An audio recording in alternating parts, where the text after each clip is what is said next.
So we went out to Oracle, and sure enough, I mean, we did these protocols and we got into meditation, which is something I want to learn about more. And, things started to appear.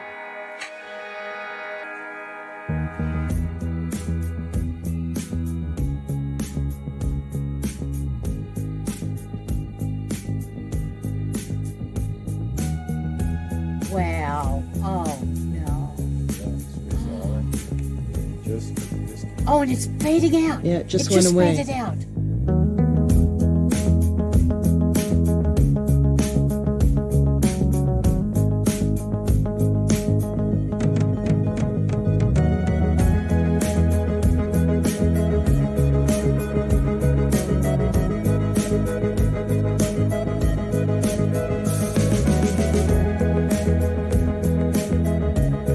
Oh, it's back. It's back. Yeah, Right here. it just went out again.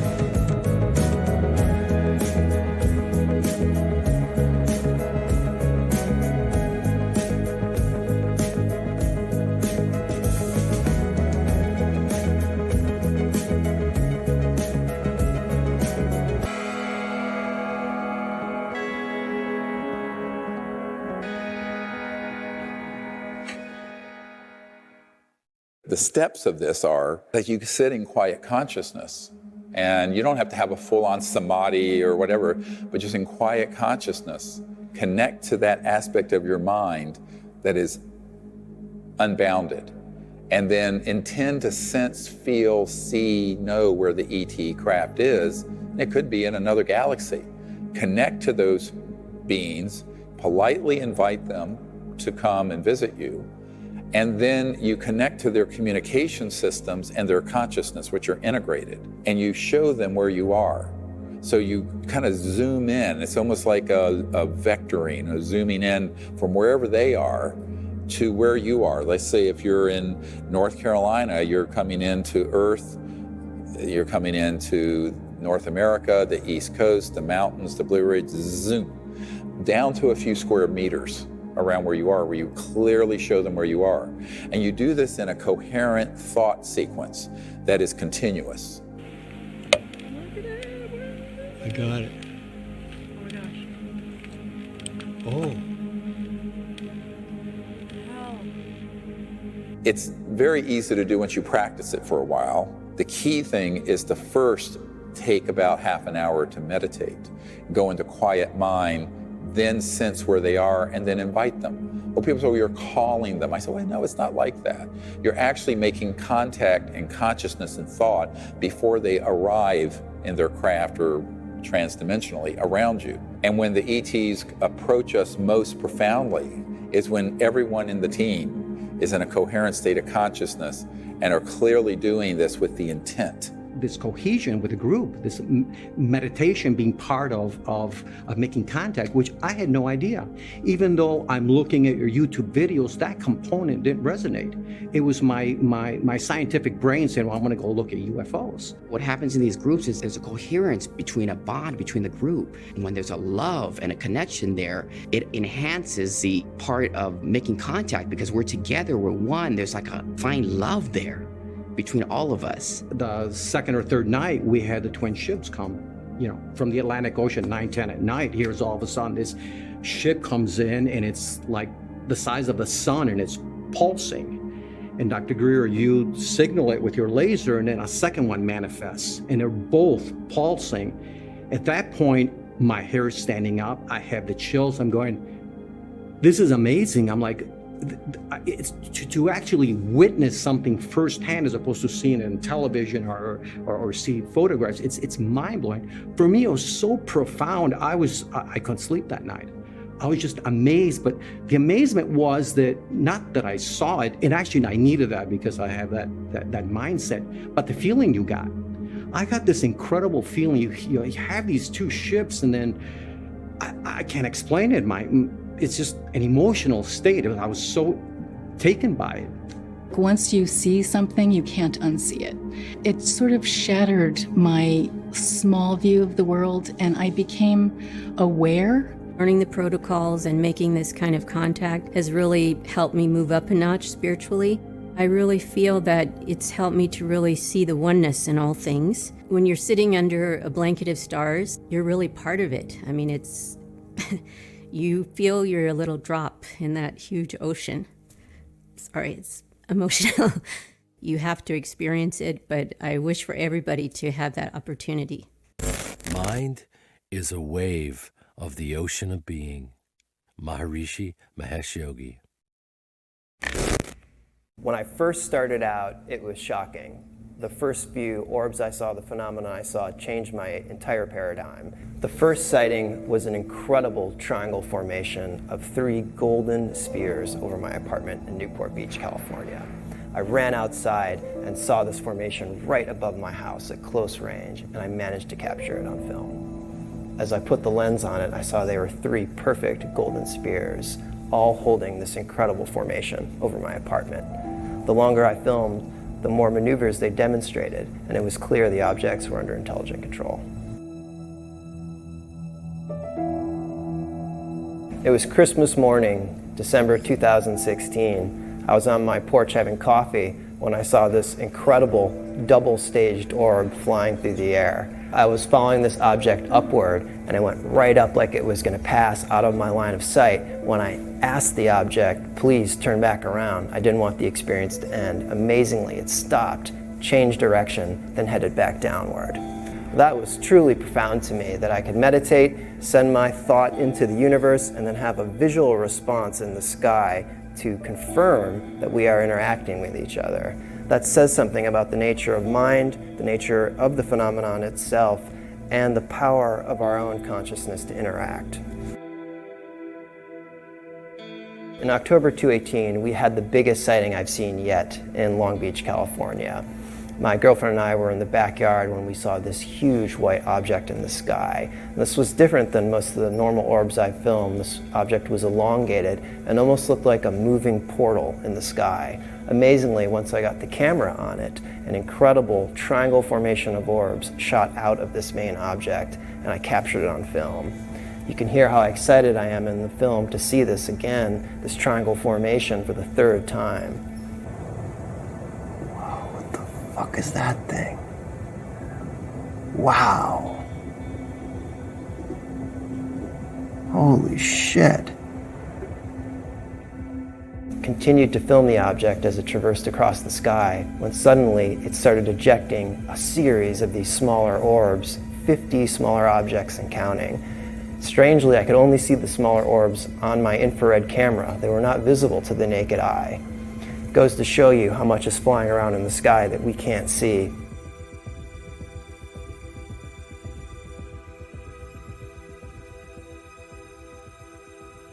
About 6 months after I had the near-death experience and I began learning meditation, I was sitting up on a mountain up in North Carolina, and right before sunset, I looked over towards the southwest and I saw a beautiful silver disc, seamless, close encounter of the first kind. It looked exactly like the ET craft I'd seen when I was 8 or 9, when I was a child in North Carolina, which actually ignited my interest in all of this. So I said, oh, well, they're back. I didn't think much more about it. So I sat to meditate, and I went into this very deep meditation. By the time I came out of the meditation, it was very pitch dark, and there was the whole Milky Way galaxy was above my head, and a thought was sent into me that was very clear. It wasn't my random thought or hallucination at all. And it said, behold what a beautiful universe God has made. And with that, I went right into the state of consciousness that I was in the near-death experience, except now I'm awake and standing on the mountain. And at that instant, I became aware that there was sort of a glow, an energy field right below the peak and through the forest. I thought it was a deer standing on its hind legs. And it had these beautiful deer-like eyes. And I went, what is that doing here? And I realized it wasn't a deer, and it actually appeared and then dematerialized, came over and touched me on the right shoulder. But I could sense its energy field was still there. It was phasing in and out of 3D and the near dimension of astral energy. And when it touched my right shoulder, I could actually see my ski jacket indent. And all my hair stood on end. It was like this electromagnetic pulse. And I had long hair, and it was sort of ding. At that instant, I vanished off the mountaintop onto the ship, and then we were, bang, almost instantly out in space. So at that point, I stayed in this meditative state and was teaching the ETs what it was like to be in that state of consciousness, but also be a boy, a young man on Earth. They were very interested in this. And then we kind of merged together in our meditation, and I created with them this protocol for making contact with them. 2 years later, Dr. Greer attempted to recreate the experience during a meditation teacher training course in the French Alps, resulting in the first mass witness CE5. What we experienced in France was really life-changing for me. It was the summer of 1975, and that was the year we both turned 20. When we were in teacher training, it was very intensive. We were meditating, doing yoga, listening to endless tapes of Maharishi. So I did a deep meditation, went into this state, and could sense where in space these ET crafts were, connected to them, introduced myself by name, and then vectored them like you would vector a jet into JFK Airport. All of a sudden, right out of nowhere, appeared a metallic, silent, tetrahedron-shaped silver ship. It just appeared. And I said, "What is that, Steve?" There was no sound. And it was just suspended in the air and then gone. And there was just the blue sky again.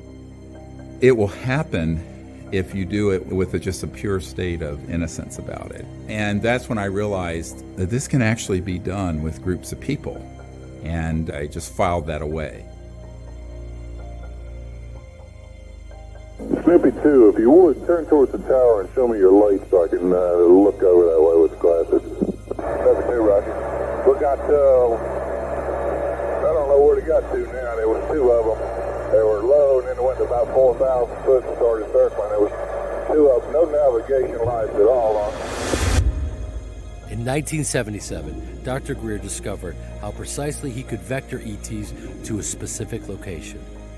Upon reconnecting with those beings using the CE5 protocols, he showed them his location in the Blue Ridge Mountains, but first directed them to where he was born and raised, in Charlotte, North Carolina. Then he went to sleep. Two objects over the Coliseum. Yeah, I do have something. I got a Cessna out there eastbound. I don't know what the other one is. Negative, you got two of them out here and it keeps circling. Unbeknownst to him, that attempt to initiate contact precipitated a major sighting over Charlotte involving pilots and air traffic control. An insider has leaked the FAA traffic control tapes that corroborated the encounter. Snoopy 2, no sir, I'm not painting a target right now. Never did, Roger. We got something out here flying around. I don't believe in flying saucers, but it ain't aircraft, so I don't know what it is. What I experienced was that I'm awakened, and there's this kind of beautiful cobalt blue ship, maybe 20 feet above the ground outside my window, the bedroom window. This wakes up my housemate, who's in the bedroom adjacent to mine. He comes running out, says, "What did you do?" And the lesson from that was the specificity of the vector. In other words, I was very specific. I vectored them first to Charlotte, showed them where Charlotte was, the epicenter where all this was going on, was over the part of Charlotte where I was born and all that, and then guided them from there up here. And I think what they were saying to me is, we can be very specific with instructions, and we'll show you that. It was a teachable moment. And I sort of felt like I really shouldn't do this unless I have some higher purpose to. Sounds like a close encounter. 72, Roger.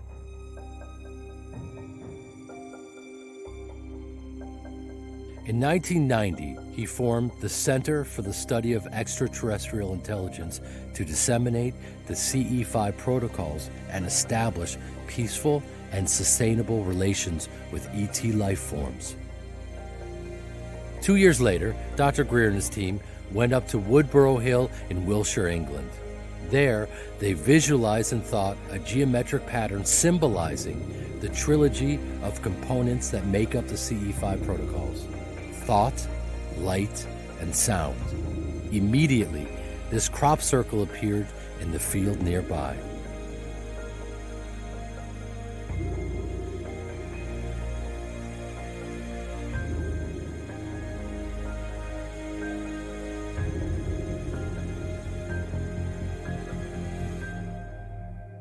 So some of these civilizations that we're interacting with on our teams are in the order of 1 billion years beyond our development.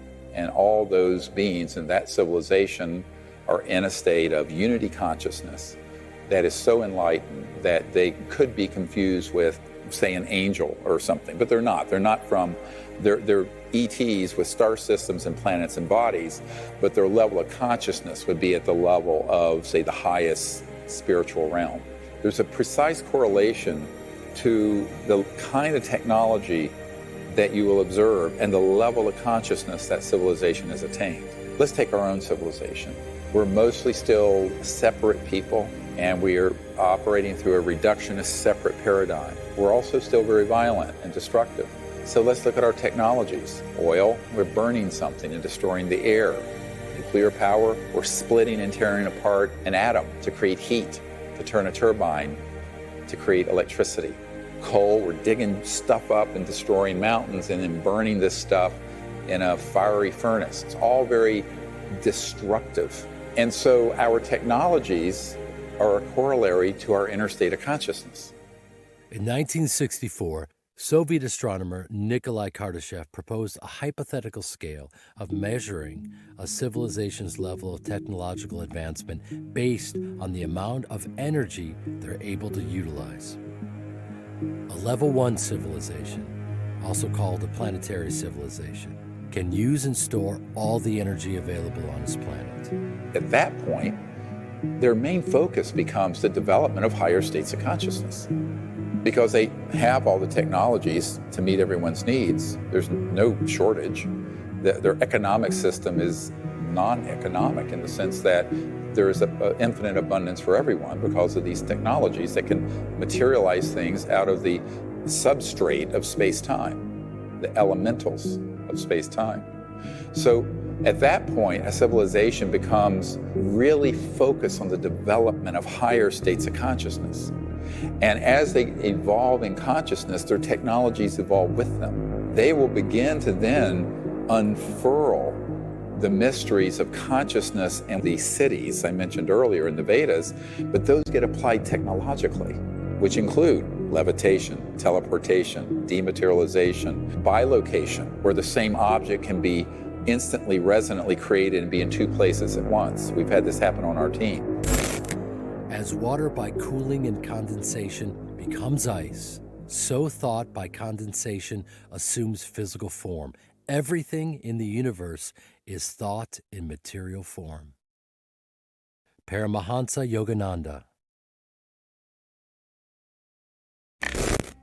I like this story of this Lockheed Skunk Works top secret witness who defected. He was trying to learn a technique to go into meditation but then astrally project. And he did. And he went up out of his body with his astral body of light, went up into the air and slammed right into the side of an ET spacecraft. Well, what he couldn't understand was that when he bumped up against the ET spacecraft with his astral body, the body all of you, when you have a lucid dream and you're flying over the water or flying over, that is your body of light. The same thing when you have a near-death experience, you go in your body of light. Well, his astral body hit the side of this craft and it rocked it. And then he popped inside and the ETs were looking at him like, my God, why don't you watch where you're going? Cosmic faux pas. But he moved the ship.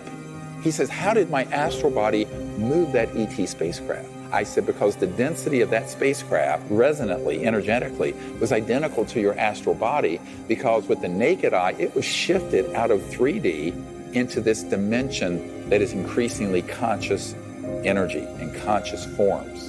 And since like can interface with like, your density of your astral body and that craft, because it was shifted to that level, it could interact with it. Now, had it been a 3D craft that had stepped down, like a transformer, stepped down into full 3D, he would have gone straight through it, because the density would have been different. The resonant field interface would have been different. And when I explained that to him, he said, now I understand so many things that have happened. between me and ETs. The great thing about CE5 is it's anything but remote. It is true contact. Oh my God. That was great. During a CE5 expedition at Mount Shasta, Dr. Greer and his team were in contact with an interstellar object and its occupants in the field in front of them. Suddenly, this light ship lifted off from the ground and turned left, phasing in and out of 3D spacetime before vanishing in clear skies. This was visible to the naked eye for everyone present. You know, Dr. Greer says our first interest is an academic interest, and in my case, that was how I got into this. But very quickly after that, it changes to a heart, mind, and soul connection that is really a very powerful driving force in your life. And it's important to go from the academic interest to the experience level. And that's what happens very quickly. You make this transition to an experience of this new lifestyle, this new understanding of our place in the universe. We wanted to take action because it's important to not only learn about this academically, but then to take action on it. It was very empowering for me because I felt like they helped to let us know that we are on the right path and then we have the power to make a change. It changes you completely. It changes your heart. And then your entire life changes. All things from that point forward are possible.